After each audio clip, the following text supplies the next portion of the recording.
దేవుని బిడ్డలారా, ఒక వ్యక్తి నీతిమంతుడుగా ఎప్పుడు తీర్చబడతాడు, ఎలా తీర్చబడతాడు అనే విషయాన్ని మనము ధ్యానం చేస్తున్నాం. ఈ లోకంలో ఉన్న వారందరూ కూడా పాపులే, నీతిమంతుడు లేడు, ఒక్కడును లేడు అని రోమాపత్రిక 3వ అధ్యాయము 11వ వచనంలో మనం చూస్తున్నాం. దానికి కారణాలు చెప్తాడు. ఎందుకు నీతిమంతుడు లేడు అంటే 11వ వచనంలోనే గ్రహింపు లేదు, వెదికేవాడు లేడు, త్రోవ తప్పిపోయారు, మేలు చేయడం లేదు, వాళ్ళ గొంతుకు ఎట్లుంది, వారి నాలుక ఎట్లుంది, వారి పెదాలు ఎట్లున్నాయి, వారి నోరు ఎట్లుంది, వారి పాదములు ఎలా ఉన్నాయి అన్నీ కూడా చెప్పుకుంటూ వస్తాడు. 13వ వచనంలో మోసము, తెరచిన సమాధి, సర్ప విషం ఉంది, శాపం ఉంది, పగ ఉంది, రక్తం చిందించడానికి పాదములు పరిగెత్తుచూ ఉన్నాయి, నాశనము అనేది వారి మార్గంలో ఉంది, శాంతి మార్గం కాదు వారి మార్గం, దేవుని భయమే లేదు వారికి అని ఈ విధంగా మనిషి యొక్క టాప్ టు బాటం, నడినెత్తి నుండి అరికాలు వరకు తాను ఎలా ఉన్నాడు అనే విషయాలన్నీ కూడా చెప్తూ ఏమంటాడంటే 11వ వచనంలో నీతిమంతుడు లేడు, ఒక్కడును లేడు అంటాడు. అలాగే 23వ వచనంలో రోమా 3:23లో ఏ భేదము లేదు, అందరూ పాపం చేసి దేవుడు అనుగ్రహించిన మహిమను పొందలేకపోతున్నారంట. అందరూ పాపం చేస్తున్నారు కాబట్టి నీతిమంతుడు లేడు అన్నాడు. భేదం లేదు ఈ విషయంలో అని చెప్పాడు. మరి ఒక పాపి నీతిమంతుడుగా ఎప్పుడు అవుతాడు? అదే రోమాపత్రిక అదే 3వ అధ్యాయంలోనే ఆన్సర్ ఉంది మనకు. 24వ వచనంలో నమ్మువారు ఆయన కృపచేతనే క్రీస్తు యేసునందు విమోచన ద్వారా ఉచితముగా నీతిమంతులని తీర్చబడుచున్నారు అంటున్నాడు. ఇప్పుడు నీతిమంతుడు అనే పోస్టు ఖాళీగా ఉంది. ఆ పోస్టుకు మరి ఆ పదవికి ఎవ్వరు అర్హులు కాదు, అర్హతే లేదు. అయితే అర్హతే లేకపోయినా దానికి కావలసిన ఆ అర్హతకు కావలసినవి ఏమున్నాయో అవన్నీ యేసుప్రభువే సిలువలో నెరవేర్చాడు. కేవలము యేసు ప్రభు సిలువలో చేసిన ఆ కార్యమునందు విశ్వాసం ఉంచటం ద్వారా ఆ నీతిమంతుడు నీతిమత్వము అనేటువంటి ఆ పదవిలోనికి పాపి వచ్చేస్తూ ఉన్నాడు. ఓకేనా? అది మనం ఇక్కడ చూసాం. రోమాపత్రిక 3వ అధ్యాయము 24లో చూసాము. అలాగే 25లో 26లో కూడా మనం చూస్తాం. క్రీస్తు యేసు రక్తమునందలి విశ్వాసము ద్వారా అంటాడు, దేవుడు ఇప్పటి కాలమున తన నీతిని కనపరచునితము తాను నీతిమంతుడును యేసునందు విశ్వాసం గలవానిని నీతిమంతునిగా తీర్చువాడునైనటకు ఆయన అలాగూ చేసింది. చూసారా?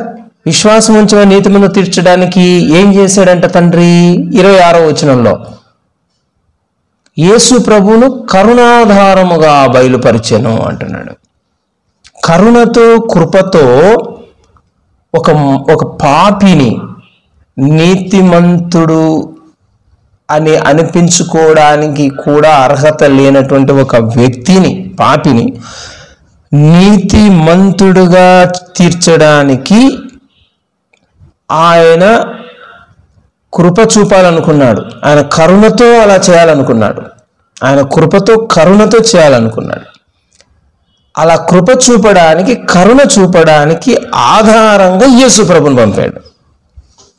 కరుణాధారముగా అన్నాడు, బయలుపరిచాడు. ఓకేనా?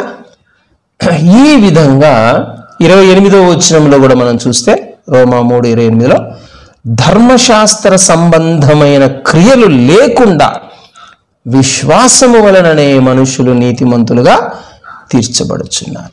రక్తమునందు విశ్వాసం రోమా 3:26,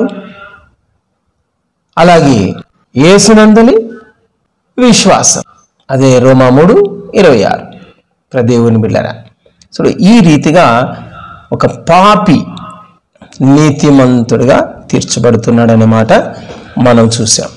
ఇక దానికి ఆధారాలు రోమాపత్రిక 4వ అధ్యాయంలో అబ్రహాం గురించి మాట్లాడతాడు.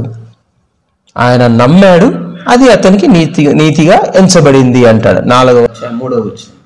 నమ్మాడు, దేవుడు ఇచ్చిన వాగ్దానం నమ్మాడు, అంతే. అప్పటికి ఇంకా ఆ వాగ్దానం నెరవేరకపోయినా నమ్మాడు. సో నమ్మడం అనేది ఒక్కటే అక్కడ నీతిగా ఎంచబడ్డానికి ఆధారం అని చెప్పడానికి అది తీసుకున్నారు. సో అదే 4వ అధ్యాయము 5వ వచనంలో కూడా పని ఏం చేయాల్సిన అవసరం లేదు. మనం నీతిమంతుడుగా అవ్వడానికి ఏం చేయాలో అది మనం ఏం చేయలేదు, అయినా విశ్వాసం ఉంచాం కాబట్టి విశ్వాసం ఉంచితే ఆ విశ్వాసమే నీతిగా ఎంచబడుచున్నది అంటాడు 5వ వచనం. సో భక్తిహీనుడే నీతిమంతుడు కాదు, విశ్వాసం ఉంచాడు, ఆ విశ్వాసమే అతనికి నీతిగా ఎంచబడుతున్నది అనే మాట మనం చూస్తాం. అంటే క్రియలు లేకుండానే భక్తిహీనుడు, పాపి నీతిమంతుడిగా ఎంచబడడం, నీతిమంతుడిగా తీర్చబడడం అనేది జరుగుతూ ఉన్నది అనే విషయాన్ని పాత నిబంధనలో ఉన్నటువంటి భక్తులను కూడా ఉదాహరణగా తీసుకొని అపోస్తులైన పౌలు ద్వారా పరిశుద్ధాత్ముడు తెలియపరుస్తున్నటువంటి విషయం. ఒకటి అబ్రహాం తీసుకున్నాడు, రెండవది దావీదును కూడా తీసుకున్నాడు. 7వ వచనంలో అతిక్రమలకు పరిహారము నొందిన వాడు, పాపమునకు ప్రాయశ్చిత్తము నొందిన వాడు ధన్యుడు, ప్రభువు చేత నిర్దోషి అని ఎంచబడిన వాడు ధన్యుడు. ప్రభువే నిర్దోషిని ఎంచుతూ ఉన్నాడు. ఆయన కరుణతో ఎంచుతున్నాడు, కృపతో ఎంచుతున్నాడు. ఆ కృప చూపడానికి, కరుణ చూపడానికి ఆధారం ఏంటంటే ఆ పాప శిక్షను యేసు ప్రభువు సిలువలో భరించటం, అదనమాట ఆధారం. ఓకేనా? తర్వాత మనం ఏం చూసామంటే ఏం చూసాం యాకోబు రాసిన పత్రిక 2వ అధ్యాయం 24వ వచనంలో దీనికి భిన్నంగా ఉన్న వాక్యం చూసాం. ఏంటి భిన్నత్వము? రోమాపత్రికలో ఇంతవరకు ఏం చూసాం? విశ్వాసం వలన మాత్రమే నీతిమంతుడిగా ఎంచబడుతున్నాము అని చూసాం, నీతిమంతుడిగా తీర్చబడుతున్నాం ఇచ్చాం. కానీ యాకోబు పత్రిక 2వ అధ్యాయం 24వ వచనంలో మనుష్యుడు విశ్వాస మూలమున మాత్రము కాక క్రియల మూలమునను నీతిమంతుడని ఎంచబడునని మీరు దీని వలన గ్రహించితిరి అంటున్నాడు. సో ఇది భిన్నంగా కనబడుతుంది మనకు. విశ్వాసమా క్రియలా అని మనం ప్రశ్న వేసుకుంటే, విశ్వాసము మరియు క్రియలు రెండిటి చేత నీతిమంతుడిగా తీర్చబడుచున్నాడు అని యాకోబు భక్తుడి ద్వారా పరిశుద్ధాత్ముని ఇక్కడ బయలుపరుస్తున్నాడు. ఇంతకు ఏది సత్యము? రెండు సత్యమే. దేవుని బిడ్డలారా, ఎలా అది అంటే, ఇప్పుడు ఒక వ్యక్తి ఐఏఎస్ ఎగ్జామ్స్ ఏం రాయలేదు, రాయకపోయినా ఆ వ్యక్తి తరపున యేసు ప్రభు రాశాడు, ఆ వ్యక్తి పేరు మీద రాశాడు. సో ఆ వ్యక్తిని ఐఏఎస్ అని టైటిల్ తగిలిచ్చాడు. నువ్వు ఐఏఎస్ ఎలాగయ్యావు? దానికి ఏం చేసావు అంటే, నేనేం చేయలేదు. మరి ఎలాగయ్యావు అంటే, నా పేరు మీద యేసు ప్రభు చేశాడు, ఆయన రాశాడు పరీక్ష. సరే, ఇప్పుడు ఈయన ఐఏఎస్ ఆఫీసర్ అని అనిపించుకోవడానికి, అని ఎవరైనా చెప్పడానికి, ఆయన నిజంగా కలెక్టరే అని నిరూపించబడ్డానికి, అది నెరవేరడానికి అతను ఏం చేయాలి? ఇప్పుడు ఆ పోస్ట్ వచ్చిన తర్వాత ఆ ఐఏఎస్ ఏమేం పనులు చేస్తాడో అవన్నీ చేయాలి. ఊరికి పోస్ట్ వచ్చి ఐఏఎస్ అని చెప్పినంత మాత్రాన అతను కలెక్టర్ అయిపోడు. కలెక్టర్ అనేటువంటి ఆ పదవి నెరవేర్చబడదు. అతను మళ్ళీ పొలం పనులు చేసుకుంటా ఉన్నాడు అనుకో, లేదంటే రిక్షా తొక్కుంటా ఉన్నాడు అనుకో, ఐఏఎస్ అనే పదవి ఇచ్చిన తర్వాత కూడా అప్పుడు ఈయన కలెక్టరు అని ఎవరు అన్నారు. ఈయన పోస్ట్ అయితే వచ్చింది కానీ ఈయన రైతే, కలెక్టర్ కాదంటారు. కలెక్టర్ అవ్వలేదా? అయ్యాడు. కానీ ఇప్పుడు ఎందుకు కలెక్టర్ కాదంటున్నారు? ఆ పని చేయట్లేదు ఆయన. కాబట్టి అలాగా యాకోబు పత్రికలో ఉన్న క్రియలు అన్నమాట.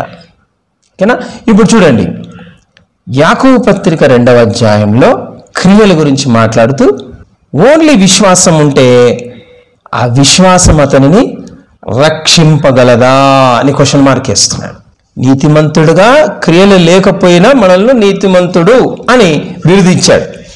బిరుదు ఉంది నాకు చాలు, నేను ఐఏఎస్ అనే బిరుదు ఉంది నాకు చాలు, కానీ నేను కలెక్టర్ పని చేయను అంటే కలెక్టరు అవ్వడానికి గల ఉద్దేశము, కారణము నెరవేరదు అక్కడ. దేవుని బిడ్డలారా, అలాగే విశ్వాసము ఉంచావు, నీతిమంతుడిగా నేను తీర్చబడ్డావు విశ్వాసం ద్వారా. కానీ ఆ నీతిమంతుడు జీవించవలసిన విధానములో జీవించలేదనుకోండి ఆ క్రియలు, అప్పుడు ఆ విశ్వాసం ఉండి ఏం లాభము? అతన్ని రక్షించలేదు. నిజంగానే క్రియలు లేకపోతే ఈ విశ్వాసం ఉంచి నీతిమంతుడుగా ఉచితముగా తీర్చబడినటువంటి వాడు పరలోకానికి యోగ్యుడు అని దేవుడు తీర్చాడు. ఇప్పుడు క్రియలు లేవనుకోండి, అప్పుడు ఆయన ఆ నరకాన్ని నుంచి రక్షించబడడు. అది అక్కడ చెప్తున్నాడు అనమాట. అందుకే ఏమన్నాడంటే 17వ వచనంలో, అది ఒంటిగా ఉండి మృతమైనదగును అంటున్నాడు. ఉంది, లేకుండా ఏం పోలేదు, విశ్వాసం ఉంది. నీతిమంతుడా కాదంటే నీతిమంతుడే, కానీ మృతము. ఐఏఎసా కాదంటే ఐఏఎసే.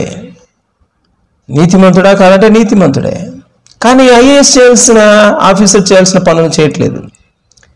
కాబట్టి ఇప్పుడు ఐఏఎస్ అనేది మృతమయ్యే, ఉన్నా లేనట్లే, పనికి రాకుండా పోయింది, ఫలం లేకుండా పోయింది, ప్రయోజనం లేకుండా అయిపోయింది.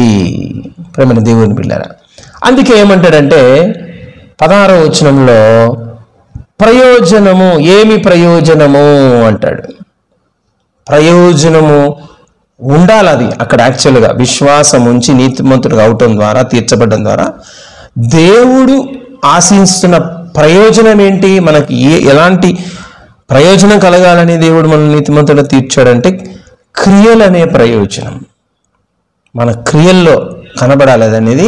అందుకు దేవుడు మనల్ని నీతిమంతులుగా తీర్చాడు. కానీ క్రియలే కనపడలేదనుకోండి, అప్పుడు ప్రయోజనము లేకుండా పోతుంది. విశ్వాసం ఉంచడం ద్వారా, విశ్వాసం ఉండడం ద్వారా.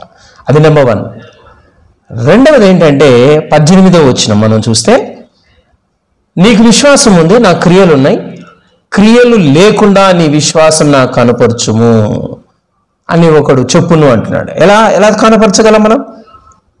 విశ్వాసం ఉంది, ఉన్నట్లుగా ఎలా ప్రూవ్ చేస్తాం మనం? అది అడుగుతున్నాడు ఇక్కడ యాకోబు భక్తుడి ద్వారా. దేవుడు అడుగుతున్నాడు, నువ్వు ప్రూవ్ చేయాలంటే నీలో విశ్వాసం ఉంది అనే దానికి ప్రూఫ్ ఏంటి? అది ఎలా నువ్వు కనపరుస్తావు?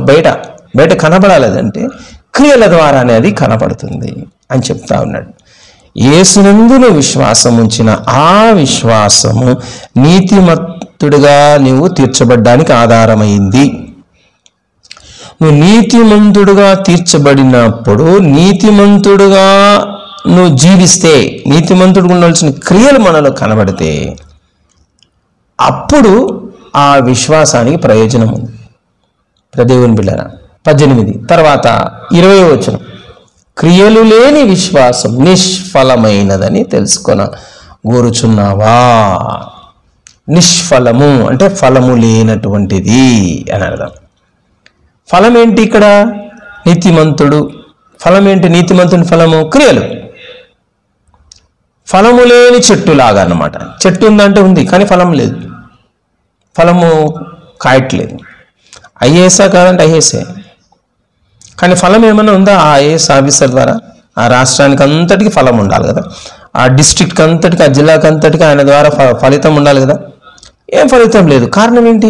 చేయాల్సిన పని చేయట్లేదు. ఉండవలసిన విధానంలో లేడు. దేవుని బిడ్డలారా, అదనమాట నిష్ఫలం. తర్వాత 22, విశ్వాసము క్రియలతో కూడి కార్యసిద్ధి కలగచేసెను అంటాడు. కార్యసిద్ధి, కార్యము సిద్ధించుట. ఏ కార్యము? నరకం తప్పించబడాలి, పాపము నుంచి విడిపించబడాలి, పరలోకం చేరాలి, పరిశుద్ధంగా నీతి క్రియలు కలిగి జీవించాలి. ఇది ఫలం. ఓకేనా? క్రియలే లేవనుకో, ఫలం లేనట్లే. ఈ ఫలం లేనట్లే అంటే పరలోకం లేదు, మనము పరిశుద్ధులము కాము, నీతిమంతుడుగా ఉచితంగా అయినంత మాత్రాన నీతిమంతుడు అన్నారు. ఐఏఎస్ అని ఊరిగా డెసిగ్నేషన్ వచ్చినంత మాత్రాన అతడు నీతిమంతుడుగా అవడు. ఐఏఎస్ ఆ కలెక్టర్ చేయవలసిన పనులన్నీ చేస్తూ ఉంటే అప్పుడు అతను నిజంగా కలెక్టర్. ఓకేనా? దేవుని బిడ్డలారా, అందుకే అంటాడు కార్యసిద్ధి కలగ చేయబడుతుంది. తర్వాత క్రియల మూలముగా అతని విశ్వాసం పరిపూర్ణమైనదని అంటాడు. 22వ వచనంలో విశ్వాసం ఉంది కానీ పరిపూర్ణంగా కాలేదంటాడు. ఎందుకు కాలేదు? క్రియలు లేవు కాబట్టి. క్రియలుంటే విశ్వాసం పరిపూర్ణమవుతుంది అంటున్నాడు. అంటే పరిపూర్ణం అంటే అర్థం ఏంటి? విశ్వాసమే లేకుంటే పరిపూర్ణం అనే పదం రాదాడు. విశ్వాసం ఉంది కానీ పరిపూర్ణం కాలేదు. పరిపూర్ణం అంటే పూర్తిగా సంపూర్ణంగా 100%. సో విశ్వాసం అనేది అప్పుడు ఆరంభమైంది. నీతిమంతుడుగా తీర్చబడటం అంటే అప్పుడు అయ్యాడు నీతిమంతుడుగా. కానీ పరిపూర్ణం ఎప్పుడవుతుంది? అతను నీతిమంతుడు జీవించవలసిన విధానంలో జీవిస్తే అప్పుడు నీతిమంతుడు అనేటువంటి ఆ పేరుకు పరిపూర్ణత వస్తుంది. అది ఇక్కడ చెప్తున్నాడు అనమాట. క్రియలు ఉండాలి, విశ్వాసం ఒకటే కాదు, క్రియలు ఉంటే అది పరిపూర్ణమవుతుంది విశ్వాసము అని చెప్తూ ఉన్నాడు. తర్వాత 23వ వచనంలో చెప్తాడు, అబ్రహాము నమ్మినప్పుడే ఆ నమ్మకమే అతనికి నీతిగా ఎంచబడింది. కానీ అది నెరవేర్పు ఎప్పుడు జరిగింది? అది నెరవేరడం అనేది ఎప్పుడు జరిగింది? అతను క్రియలు చేసినప్పుడు అంటాడు. అతను క్రియారూపకంగా దేవుడు ఇస్సాకును బలిపీఠం మీద పెట్టి బలి అర్పించమన్నప్పుడు అతడు కత్తి పైకి ఎత్తినప్పుడు అప్పుడు అది నెరవేరింది. ఏది నెరవేరింది? నీతిగా ఎంచబడినటువంటి వాడు ఇతను నీతిమంతుడు అనేది అప్పుడు నెరవేరింది అనే చెప్తూ ఉన్నాడు. సో ఈ రీతిగా క్రియలే కాదు విశ్వాసం ఉండాలి, విశ్వాసమే కాదు క్రియలు ఉండాలి. మొట్టమొదట ఎలా మొదలవుతుంది క్రైస్తవ జీవితం? మొదట విశ్వాసం, ఆ తర్వాత నీతిమంతుడుగా తీర్చబడతాడు, ఆ తర్వాత క్రియలు కలిగి జీవించాలి. ఈ రీతిగా మనము విశ్వాసం వలన నీతిమంతులుగా తీర్చబడుతున్నాం. ఆ విశ్వాసము క్రియల ద్వారా పరిపూర్ణమవుతుంది. ఆ విశ్వాసము క్రియల వలన కార్యం సిద్ధింపచేయబడుతుంది. ఆ విశ్వాసము ప్రయోజనకరంగా మారుతుంది క్రియలు ఉండటం ద్వారా. దేవుని బిడ్డలారా, ఆ విశ్వాసము క్రియల ద్వారా కనపరచబడుతుంది. క్రియల ద్వారా నీతి మంతుడు అనేటువంటి బిరుదు నెరవేర్చబడుతుంది. ఇది లేఖన సత్యం, సంపూర్ణ సత్యం.